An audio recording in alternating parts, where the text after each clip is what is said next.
عبداللہ بن ابی کہتے ہیں کہ اسے میرے والد نے کہا کہ وہ کون سی چیز ہے جو ہمیں تم سے محفوظ رکھے؟ اس نے جواب میں کہا یہ آیت الکرسی ہے۔ پھر وہ نبی صلی اللہ علیہ وآلہ وسلم کے پاس گئے اور سارا قصہ بیان کیا تو نبی صلی اللہ علیہ وآلہ وسلم نے فرمایا کہ اس خبیث نے سچ کہا ہے۔ ناظرین، آپ کو بتاتے چلیں کہ آیت الکرسی کے 9 حصے ہیں اور ان 9 حصوں کو اللہ نے بہت ہم آہنگی سے بنایا۔ اس آیت کے تمام 9 حصے اقرار اور نفی پر مشتمل ہیں۔ یاد رہے کہ ان میں نفی کا مطلب کسی لفظ سے انکار نہیں بلکہ اس لفظ میں موجود باتوں کا انکار ہے۔ اقرار کا مطلب کسی چیز یا بات کو ماننا اور تسلیم کرنا، جبکہ نفی کا مطلب اس بات یا چیز سے انکار کرنا۔ جیسا کہ پہلی آیت میں نفی کی بات اس طرح کی گئی کہ اللہ جس کے سوا کوئی معبود نہیں، یعنی اللہ اپنے سوا کسی اور خدا کی نفی کر رہا ہے۔ پھر فرمایا گیا وہ ہمیشہ زندہ رہنے والا ہے۔ یہاں اقرار کیا گیا کہ اس کی ذات ہمیشہ سے تھی اور ہمیشہ رہے گی اور باقی سب کچھ فنا ہو جائے گا۔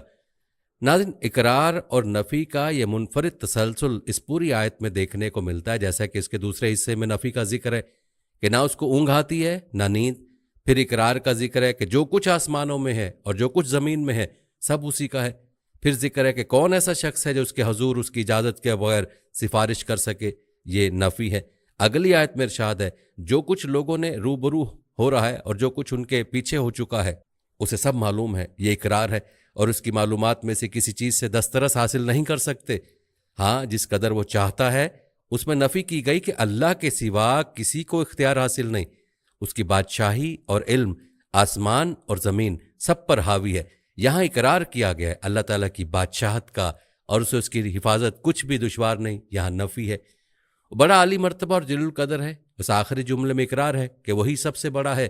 اب اسی آیت میں ایک اور گہرا راز بھی پوشیدہ ہے جسے اگر آپ جانیں گے تو یقیناً حیران ہو جائیں گے کہ الفاظ اور حروف کا یہ زبردست ملاپ واقعی قرآن کا اصل حسن ہے۔ آیت الکرسی کے پہلے جملے میں ہم اللہ کی 2 صفات کو دیکھ سکتے ہیں، یعنی زندہ اور ہمیشہ رہنے والا۔ اب اس آیت کے آخری جملے میں بھی اللہ کی 2 صفات بیان کی گئی ہیں، یعنی عالی مرتبہ اور جلیل القدر۔ پھر اس آیت کے دوسرے اور 8ویں حصے کو اگر گہرائی سے دیکھا جائے تو دونوں میں اللہ کے بارے میں ایک ہی بات بیان کی گئی ہے کہ وہ کسی قسم کی تھکاوٹ سے پاک ہے۔ جب اللہ کسی چیز کی حفاظت کرتا ہے تو اسے نہ نیند آتی ہے اور نہ اونگ، اور زمین و آسمان کی نگرانی بھی اللہ کو تھکاتی نہیں ہے۔ پھر اس آیت کے تیسرے اور 7ویں حصے کو دیکھنے سے معلوم ہوتا ہے کہ آپس میں ملتے جلتے ہیں۔ ان حصوں میں اللہ تعالیٰ انسان کو باور کراتا ہے کہ وہ نہ صرف زمین و آسمان کا مالک ہے بلکہ تمام کائنات میں پھیلی ہوئی ہر شے کا بادشاہ بھی ہے۔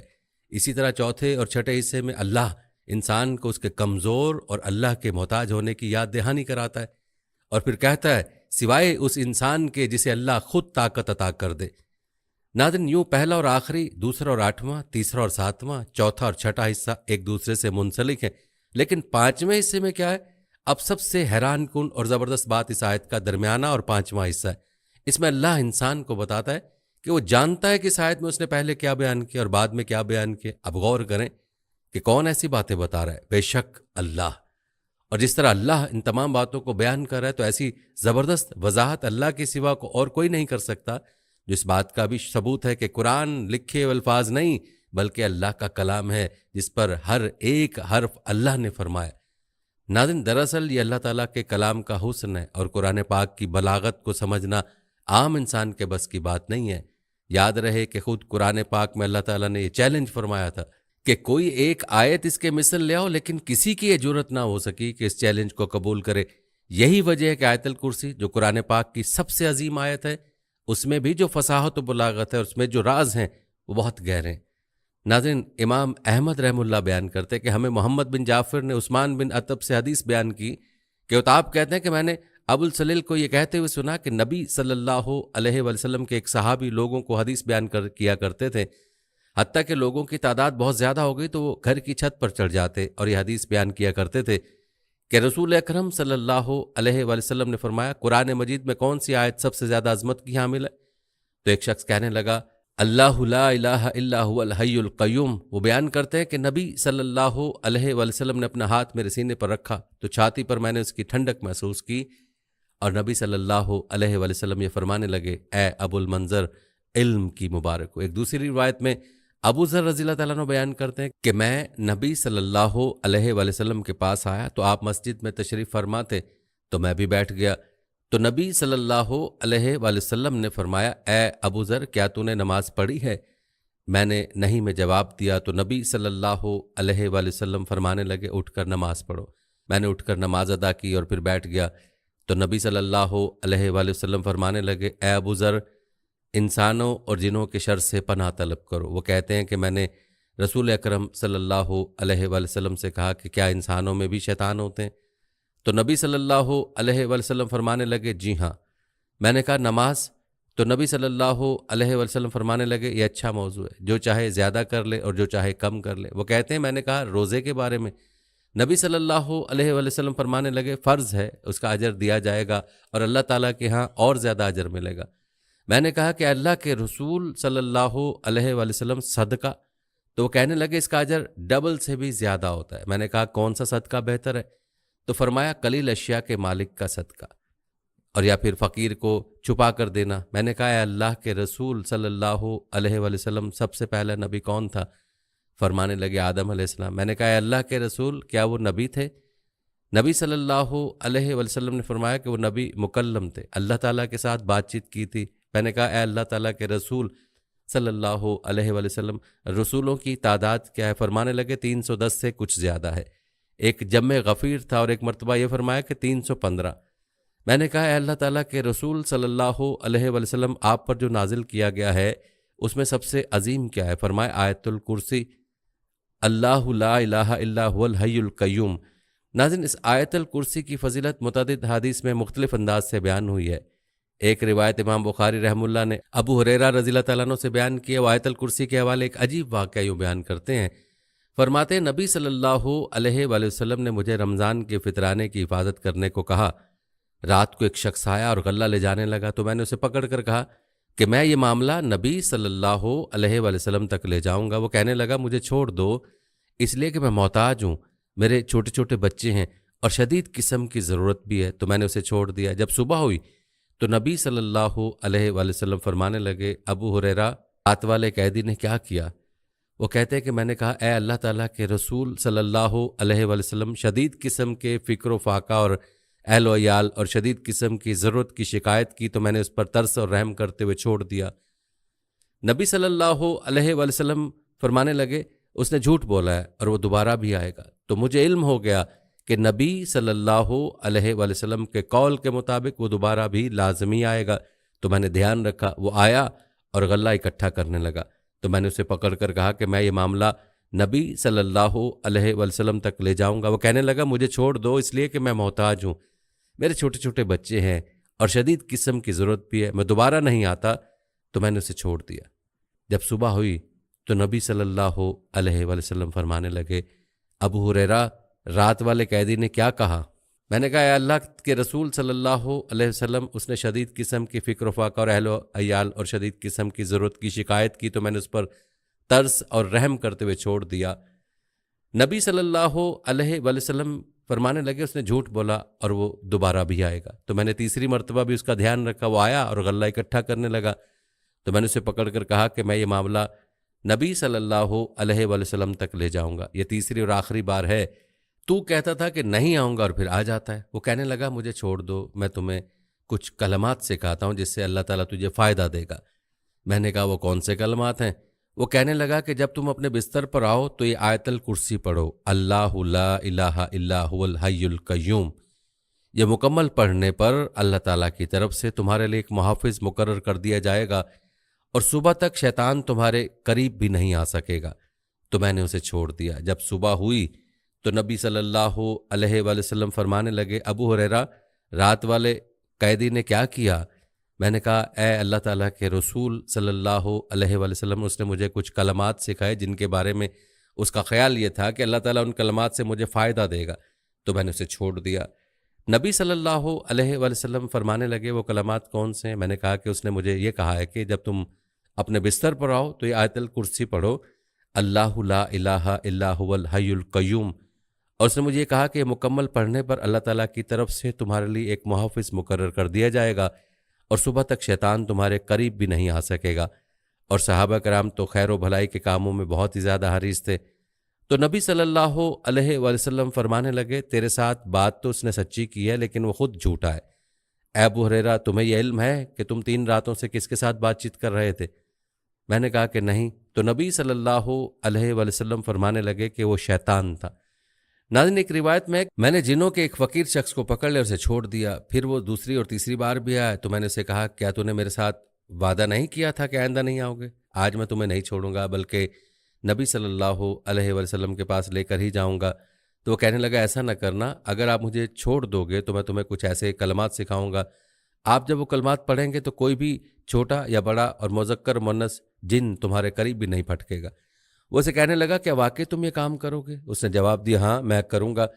ابو ہریرہ رضی اللہ تعالیٰ عنہ نے کہا کہ وہ کون سے کلمات ہیں؟ وہ کہنے لگا اللہ لا الہ الا هو الحی القیوم، اور آیت الکرسی کی مکمل پڑھی تو اسے چھوڑ دیا، تو وہ چلا گیا اور واپس نہ لوٹا۔ ابو ہریرہ رضی اللہ تعالیٰ عنہ نے یہ قصہ نبی صلی اللہ علیہ وآلہ وسلم کے سامنے ذکر کیا تو رسول اللہ صلی اللہ علیہ وسلم کا کہنا تھا کیا تجھے علم نہیں کہ یہ آیت الکرسی اس طرح ہے؟ ناظرین، یہ تین واقعات آپ نے ملاحظہ کیے ہیں جو ایک طرح کے ہیں لیکن مختلف انداز سے بیان ہوئے ہیں، اور یہ الگ الگ واقعات بھی ہو سکتے ہیں۔ البتہ ان واقعات میں آیت الکرسی کی فضیلت بیان ہوئی ہے، کتنی زبردست فضیلت ہے کہ رات کو بستر پر ایک بار آیت الکرسی پڑھ لی جائے تو اس انسان کی حفاظت کے لیے فرشتہ مقرر ہو جائے۔ ناظرین، اس کے علاوہ ابو عبید نے کتاب الغریب میں کہا ہے کہ عبداللہ بن مسعود رضی اللہ تعالیٰ عنہما بیان کرتے ہیں کہ انسانوں میں سے ایک شخص نکلا تو ایک جن سے ملا اور وہ اسے کہنے لگا کیا تو میرے ساتھ کشتی کا مقابلہ کرے گا؟ اگر تو نے مجھے پچھاڑ دیا تو میں تجھے ایک ایسی آیت سکھاؤں گا، جب تو یہ آیت گھر میں داخل ہو کر پڑھے گا تو شیطان گھر میں داخل نہیں ہو سکے گا۔ ان دونوں نے مقابلہ کیا تو انسان نے اسے پچھاڑ دیا۔ وہ انسان اسے کہنے لگا میں تجھے بہت ہی کمزور اور دبلا پتلا دیکھ رہا ہوں، تیرے بازو کتے کی طرح ہیں، کیا سب جن اسی طرح سے ہیں یا کہ ان میں سے تو ہی ایسا ہے؟ تو اس نے کہا کہ ان میں سے میں ہی کمزور اور دبلا پتلا ہوں۔ اس نے دوبارہ مقابلہ کیا تو انسان نے دوبارہ اسے پچھاڑ دیا۔ تو وہ جن کہنے لگا تو آیت الکرسی پڑھا کر، اس لیے کہ جو بھی گھر میں داخل ہوتے وقت آیت الکرسی پڑھتا ہے اس گھر سے شیطان نکل بھاگتا ہے، اور نکلتے وقت اس کی آواز گدھے کے گوز مارنے کسی آواز کی طرح ہوتی ہے۔ ابن مسعود رضی اللہ تعالیٰ عنہ سے پوچھا گیا کہ کیا وہ عمر رضی اللہ تعالیٰ عنہ تھے؟ تو وہ کہنے لگے عمر رضی اللہ تعالیٰ عنہ کے علاوہ اور کون ہو سکتا ہے؟ ناظرین، اس روایت میں گھر میں داخل ہوتے وقت آیت الکرسی پڑھنے کی فضیلت بیان ہوئی ہے۔ یہ عمل بھی بہت ہی آسان ہے اور اس کی برکت سے ہمارے گھروں کے شیاطین اور جنات سے حفاظت ہو سکتی ہے۔ لیکن افسوس کہ آج کا مسلمان احادیث میں موجود ان چھوٹے چھوٹے اعمال کے بارے میں علم ہی نہیں رکھتا۔ یاد رکھیں، آج ہمارے گھروں میں جتنی بھی پریشانیاں ہیں ان کی ایک بڑی وجہ یہ ہے کہ ہم اعمال سے دور ہو چکے ہیں۔ اگر آپ پورے یقین کے ساتھ ان اعمال کو کریں تو یقین جانیں آپ کی زندگی پرسکون ہو جائے گی۔ ناظرین، ایک دوسری روایت میں ابن عمر رضی اللہ تعالیٰ عنہ بیان کرتے ہیں کہ ایک دن عمر بن خطاب رضی اللہ تعالیٰ عنہ لوگوں کی جانب گئے جو کہ قطاروں میں کھڑے تھے۔ عمر بن خطاب رضی اللہ تعالیٰ عنہ کہنے لگے کون بتائے گا کہ قرآن کریم میں سب سے بڑی آیت کون سی ہے؟ ابن مسعود رضی اللہ تعالیٰ عنہ کہنے لگے کہ جاننے والے پر آپ کی نظر پڑی، میں نے رسول کریم صلی اللہ علیہ وسلم کو یہ فرماتے ہوئے سنا قرآن مجید میں سب سے عظیم آیت آیت الکرسی ہے، اللہ لا الہ الا هو الحی القیوم۔ ناظرین، آپ نے ملاحظہ کیا کہ آیت الکرسی کی عظمت کئی روایات میں بیان ہوئی ہے۔ اس سے اندازہ لگایا جا سکتا ہے کہ آیت کتنی عظیم آیت ہے۔ اس آیت کے بارے میں یہ بھی بتایا جاتا ہے کہ اس میں اسم اعظم بھی موجود ہے۔ اس آیت کے اسم اعظم پر مشتمل ہونے کے متعلق امام احمد رحم اللہ کا کہنا ہے، اسما بنت یزید کہتی ہیں کہ میں نے رسول کریم صلی اللہ علیہ وآلہ وسلم کو فرماتے ہوئے سنا کہ ان دو آیتوں اللہ لا الہ الا هو الحی القیوم اور الف لام میم اللہ لا الہ الا هو الحی القیوم میں اللہ تعالیٰ کا اسم اعظم ہے۔ امام ترمذی رحم اللہ کا کہنا ہے کہ حدیث حسن صحیح ہے، اور ابو امامہ مرفوعاً بیان کرتے ہیں کہ رسول اللہ صلی اللہ علیہ وسلم نے فرمایا اللہ تعالیٰ کا اسم اعظم جس کے ساتھ دعا کی جائے تو قبول ہوتی ہے، وہ 3 صورتوں میں سورہ بقرہ اور آل عمران اور طٰہٰ۔ حشام جو کہ ابن عمار خطیب دمشق ہیں، ان کا کہنا ہے کہ سورہ بقرہ میں اللہ لا الہ الا هو الحی القیوم اور آل عمران میں الف لام میم اللہ لا الہ الا هو الحی القیوم اور طٰہٰ میں وانت الوجہ الحی القیوم ہے۔ ناظرین، کیسی زبردست فضیلت ہے کہ اس آیت میں اسم اعظم موجود ہے، اور حدیث میں آپ نے ملاحظہ کر ہی لیا کہ اسم اعظم کے ساتھ دعا قبول ہوتی ہے۔ تو ایسے بہن بھائی جو اکثر دعا نہ قبول ہونے کی شکایت کرتے ہیں، ان کو چاہیے کہ دعا سے پہلے آیت الکرسی پڑھ لیا کریں، اس کے وسیلے سے دعا مانگیں، انشاءاللہ دعائیں قبول ہوں گی۔ ناظرین، یہ فضیلت آیت الکرسی کے رازوں میں سے ایسا راز ہے کہ جس کے بارے میں بہت کم لوگ جانتے ہیں، اور جو جانتے بھی ہیں وہ اتنے آسان اسم اعظم کے باوجود بھی اس سے استفادہ نہیں کر رہے۔ تو ناظرین، آپ آج ہی سے آیت الکرسی کو اپنی دعا کا حصہ بنائیں اور اس عزم اعظم کے وسیلے سے دعا مانگیں، انشاءاللہ آپ کو دعائیں قبول ہوں گی۔ ضروری ہے کہ دعا کی قبولیت کی باقی شرائط کا خیال بھی رکھا جائے۔ ناظرین، آپ کو بتاتے چلیں کہ اس توحید کی اہم آیت میں 10 جملے ہیں۔ اللہ لا الہ الا ہو، یہی وہ پیغام ہے جس کی دعوت تمام انبیاء اور رسل نے دی کہ معبود حقیقی صرف اور صرف اللہ تبارک تعالیٰ ہے، وہی پیدا کرنے والا، وہی رزق دینے والا، اور وہی اس پوری دنیا کے نظام کو تنہا چلانے والا ہے۔ اس کا کوئی شریک نہیں ہے، ہم سب اس کے بندے ہیں اور ہمیں صرف اسی کی عبادت کرنی چاہیے۔ وہی مشکل کشا، حاجت روا اور ضرورتوں کو پورا کرنے والا ہے۔ اسے انسان کی ہدایت اور رہنمائی کے لیے انبیاء اور رسل بھیجیں۔ آخر میں تمام نبیوں کے سردار حضرت محمد مصطفیٰ صلی اللہ علیہ وآلہ وسلم کو قیامت تک آنے والے تمام انسانوں کے لیے رحمت للعالمین بنا کر بھیجا۔ الحی القیوم، لفظ حیو کے معنی ہے زندہ، یعنی اللہ تبارک تعالیٰ ہمیشہ زندہ رہنے والا ہے اور وہ موت سے بالاتر ہے۔ اللہ تعالیٰ کے سوا ہر چیز ہلاک اور فنا ہو جانے والی ہے۔ ناظرین، یاد رہے کہ قیوم مبالغہ کا صیغہ ہے، جس کے معنی ہے وہ ذات جو خود اپنے بل پر قائم اور دوسروں کے قیام و بقا کا واسطہ اور ذریعہ ہو۔ قیوم اللہ تعالیٰ کی خاص صفت ہے جس میں کوئی مخلوق شریک نہیں ہو سکتی، کیونکہ جو چیزیں خود اپنے وجود و بقا میں کسی دوسرے کی محتاج ہوں وہ کسی دوسری چیز کو کیا سنبھال سکتی ہیں۔ اس لیے کسی انسان کو قیوم کہنا جائز نہیں ہے، لہٰذا عبد القیوم نامی شخص کو صرف قیوم کہہ کر پکارنا غلط ہے۔ لا تأخذہ سینۃ ولا نوم، ناظرین سینتوں کے معنی اونگ اور نوم ان کے معنی نیند کے ہیں۔ ان دونوں کی نفی سے نیند کی ابتدا اور انتہا دونوں کی نفی ہوگی، یعنی اللہ تعالیٰ غفلت کے تمام اثرات سے کمال درجے پاک ہے۔ لہ ما فی السماوات و ما فی الارض، تمام چیزیں جو آسمانوں یا زمین میں ہیں وہ سب اللہ تعالیٰ کی مملوک ہیں۔ وہ مختار ہے، جس طرح چاہے ان میں تصرف کرے۔ من ذا الذی یشفع عندہ الا باذنہ، جب یہ بات واضح ہو گئی کہ اللہ تعالیٰ ہی کائنات کا مالک ہے، کوئی اس سے بڑا اور اس کے اوپر حاکم نہیں ہے، تو کوئی اس سے کسی کام کے بارے میں باز پرس کرنے کا بھی حقدار نہیں ہے۔ وہ جو حکم جاری فرمائے اس میں کسی کو چون و چرا کرنے کی گنجائش نہیں ہے۔ ہاں، یہ ہو سکتا ہے کہ کوئی شخص اللہ تعالیٰ سے کسی کی سفارش یا شفاعت کرے، سو اس کو بھی واضح کر دیا کہ اللہ تعالیٰ کی اجازت کے بغیر اللہ تعالیٰ کے نیک و مقبول بندے بھی کسی کے لیے شفاعت نہیں کر سکتے۔